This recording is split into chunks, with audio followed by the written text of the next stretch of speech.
I want to move now to one of your favorite topics, which is Nigel.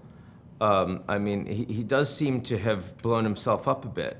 I have to say I was surprised after someone who took such incredible identity with Brexit, given how badly it went, had been able to reformulate himself as such an incredibly popular force.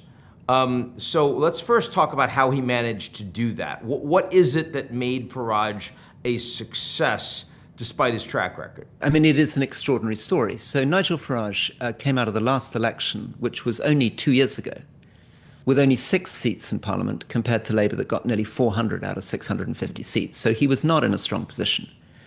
Over the last 2 years, he basically broke British politics, which had been a two-party system, into a five-party system. So traditionally, Labour and Conservatives, right back in the day, were getting 80, 90% of the vote.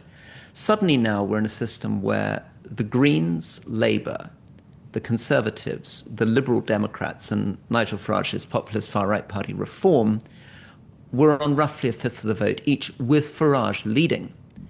And if you went back 6, 8 weeks, he was comfortably ahead in the polls and actually looked like the tricks of a first-past-the-post system might have led him to get a staggering majority. Now, that's an extraordinary story. This is somebody who failed to get elected to Parliament multiple times, who struggled to get 1 or 2 MPs in, suddenly turning himself around to look like he was going to end up with over 300 members of Parliament and be in power. And as you say, given that he was, with Boris Johnson, one of the big deliverers of Brexit, how come he wasn't blamed for this? Well, the answer is that many people who vote for Brexit have been convinced that the problem was not Brexit, but as you can predict, that it wasn't delivered right.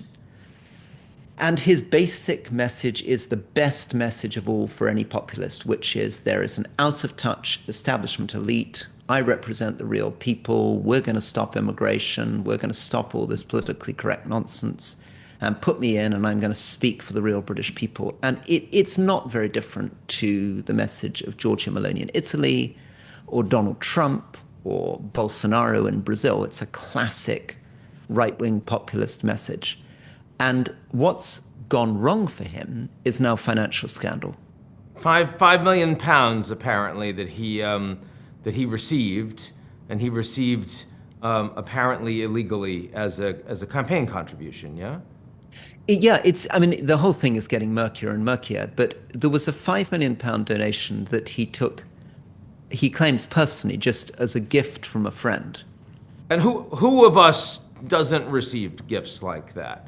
Absolutely. And then, who of us would feel that when we were about to run for Parliament or became Member of Parliament, we might want to declare that we just received a £5 million gift from a friend? And the result is that Nigel Farage has finally done something where his base can no longer buy the story that he's the great anti-elite, anti-establishment campaigner. If he's taking millions of pounds, hanging out with these kind of crypto gambling dudes, flying on private jets to Montenegro, the story that he's the ordinary man in the pub with a pint of beer is beginning to look a bit flaky.